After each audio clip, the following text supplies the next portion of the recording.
So we're still talking about the forex market. Now, Bureau de Change operators, I mentioned that at the beginning of the program, have resolved to narrow the gap in the foreign exchange market. And speaking to Channels Television after an emergency meeting of the traders in Lagos, the president of the association told Channels Television's business producer, Tempo Ashaju, that members would try as much as possible to comply with the regulations of the market in order to, and adds that in order to better the rates, there's need to expand the bid-ask spread in the market. Let's listen. The result of this meeting is that our members have a takeaway home of their roles to play in ensuring that there is a narrow gap between the official and the parallel market rate. So that is one of the food for thought that we allow our members or inform our members to go home with. And to their corporate governance, they should not be allowed to use as a safe haven for illicit of illegal funds.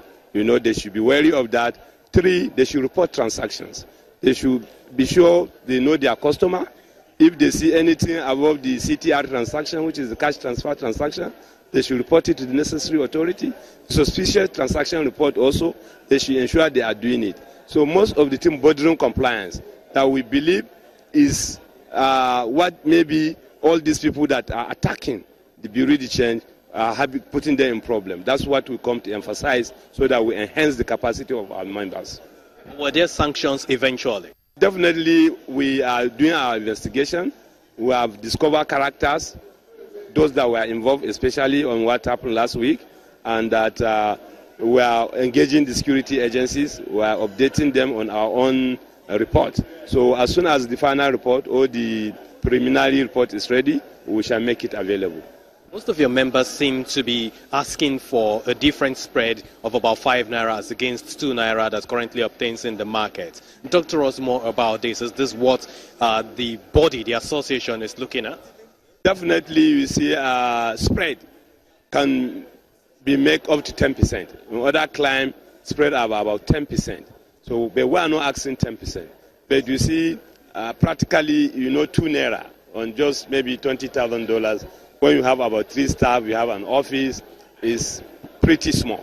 So we have written to the CBN, we have been talking to the management, that please review this thing. Before we are getting about 5%, when we are doing 381 to 400. So now 2 naira is even below 0.5%. So we are appealing to the CBN, let them move it forward between 2 and 5%. That's our expectations. We also know that the CBN has increased from 8,000 to 10,000 the volume of FX that is now being transacted with UBDCs. Are you not comfortable with this? Are you asking for more?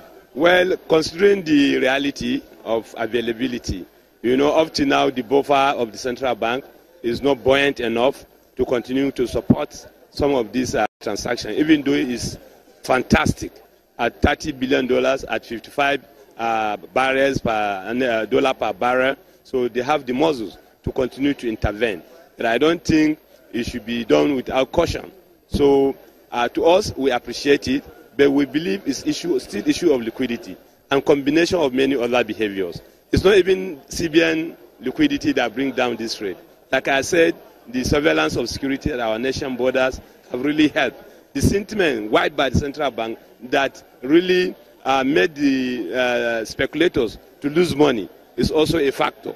A lot of people were scared. Holders were bringing their money. In fact, if you come to the market, you see dollars of 1980 circulating in the market because people would have initially go and hide them under their bed because of that sentiment. They are bringing it out. So these are a combination of many behaviors. Then I believe if the CBN, like they promised, even today they remain resolute that they continue to intervene in the market and ensure the naira is sovereign. So, and I am sure they will do it. The 418 million was injected into the system on Friday. Did this have any major impact on the market? And will BDCs be more comfortable with interventions going forward, or you would rather want to see a free float in system in this? No country or regulator will want to float its own currency freely. You see, because there are many disadvantages. Nigeria is an import-dependent economy. So if you are an import-dependent economy, then you have a currency of import. And what is that currency of import? The currency of import is dollars. And you cannot control the currency of import. So I don't support a total free float of the foreign currency because it will make our naira not strong. It will make we making other citizens of India, Malaysia, China millionaires, while our own citizens are always going into poverty. Just take the localization of rice. Localization of rice by the CBN and the federal government have created over 88,000 millionaires in Zamfara state. That is a huge success. So we should localize our industries, we should localize our product so that we begin to look inward. That is the answer, but not free float of the naira. But your members seem to be more comfortable with free float. No, like I've told you, we discussed that. Anytime you have spike, we lose our capital. You know, if dollar should reach 1,000, then if I have a 5 million capital when it's 400 for 4 million, then definitely I cannot buy 4 million. My transaction, my volumes will reduce to about $10,000. So I'm not sure any of our members will be happy with a free float. And finally, in terms of the events that took place last week, where over 400 million was discovered with a BDC, what's your findings like at the moment? We are investigating characters that are involved. We are talking to them. We are writing letters to them to express their involvement. So as soon as we finish the report, we'll give out our preliminary report. How soon will this be happening? Let's say in the next 1 week it should be ready. Thank you for your attention, sir. Again. Quite a lot going on in the forex market space, and you need to keep your close eye on it so you don't lose the ball. But Business Morning continues after now. We've got another perspective we're focusing on. Stay with us.